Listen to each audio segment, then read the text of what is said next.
All right, super speeders, carbon offset vehicle, Chevy Volt.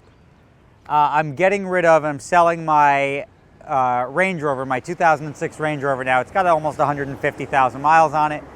Time to go. I replaced it with this, and it's not really a carbon offset vehicle. I just like the idea of living in the New York area, having a car I can literally like throw around into the city, park in a garage. They're not going to charge me oversized parking.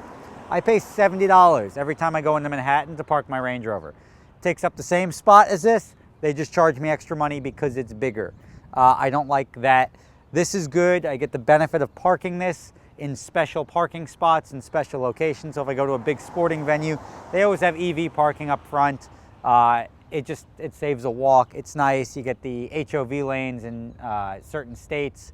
If you drive an electric vehicle, you get a green Easy Pass, which is a toll tag that we use here in New York. So the tolls are cheaper, all sorts of benefits. There's a $7,500 tax credit. At the end of the day, I'm spending about $300 a month for this car. So what's the purpose of this car in my life? Effectively, it's a beater car. It's a car I could drive in bad weather, drive it in the winter.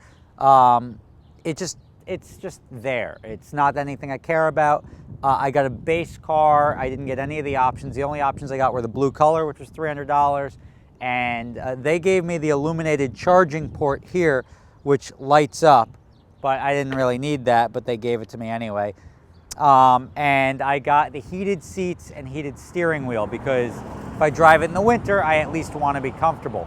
It's got a bunch of cool features. It's got the OnStar, the remote start. So like it's got stuff that, it's got onboard Wi-Fi stuff that I wasn't really looking for, but who the hell doesn't want it? It's modern day stuff. It's nice to have. It's got the rear view camera, which I think is pretty standard. I've got no complaints. I'm going to take it out for a ride and give you my thoughts on how it drives and everything like that. But I'm not complaining. It's a good, functional car. It's serving a purpose, and I think Chevy hit like the Corvette. It's a good car for what it was designed to do, and that's why I bought it. Let's go for a ride.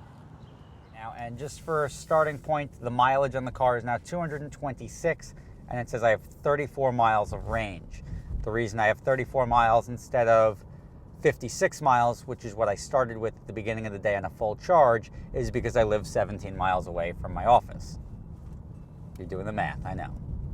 I had my choice in vehicles. I went with this Chevy Volt because I thought it was a good vehicle. Matt Farah had one, said it was a good vehicle. And the new 2016, 2017, whatever the model change was, they introduced more range. So the range went from where I am now, which is like 35 miles on a full charge, to 55 miles on a full charge, which is a big difference, especially if the charge doesn't really hold true, as I've learned driving it to and from work. When you put more load on it, which makes sense, the mileage range goes down, especially if it's all load and not so much recharge. Now, it does have regenerative braking. It does have, when the engine is in essentially coasting or engine braking mode, it's not really engine braking like you would think with a truck, but when it's slowing itself down, it also does regenerative battery power.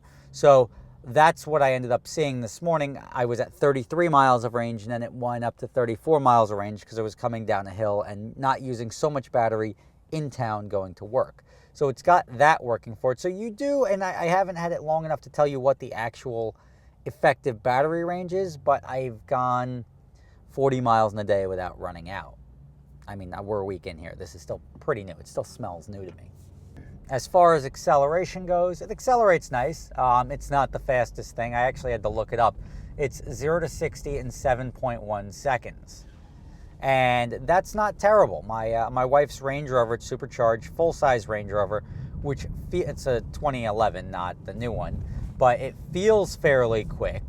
And that does 5.9 0 to 60. So, and I'm not a big 0 to 60 guy, but in a pedestrian car like a Range Rover or a Volt or something that you're looking to get around in, that's a truly indicative statistic as far as what the car is capable of doing. And I know the Tesla has like super boost mode and whatever. This isn't a Tesla, but it also has benefits that the Tesla doesn't have, in that you never get stuck. Like, you're never stuck anywhere. The 55-mile battery takes about 13 hours to fill up from zero, And if you get the 220 volt charger, it can do it in 4.5 hours, which is good. If you know you're going to be really cranking it out, you put one at the office, your battery's virtually always full. I don't know how much they cost. I looked online, it looked like a couple $100, but I'm good with just plugging it in overnight. Every morning it's got a full charge.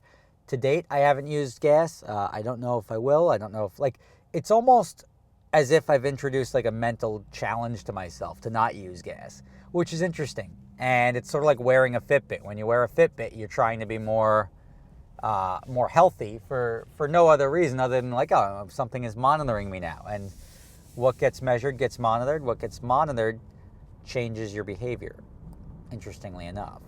On the far left, you see how much battery usage you're doing. The more throttle, the more battery. And when you're off throttle, and you can see just a hint under the bar for the battery. Let me give it a little gas and then brake. So now I'm using more battery, the range is going down, and when I step on the brakes, you can see the harder I step on the brakes, the more regenerative battery use is going back into the battery. So more energy is being created and recaptured by the car. And that's cool, that's technology. It's not just a battery that is used till it's drained. You can actually, if you change your driving habits and drive in a different manner or even a different setting, use more or less battery based on that setting or manner.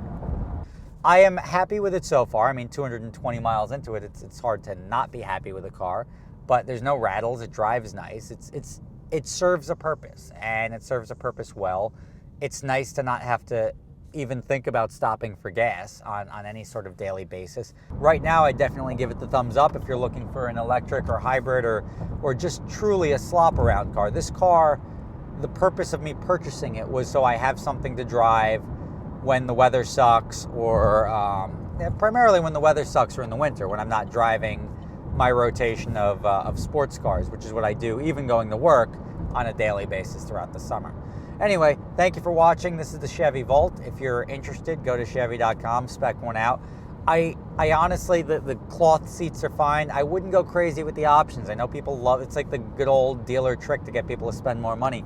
I think this car is just fine. You're purchasing this car for its electronic capabilities, and you can't option that any further than it is with the base model. So I would suggest going with the base model and getting one of these in your garage. And I'm not saying that because I'm getting any special benefit or anything. I just think it's a decent enough car for what it is. Thank you guys for watching. I will catch you next video. I hope this energized your thought process. Damn it, I had to throw the cheesy joke in there. I know I did.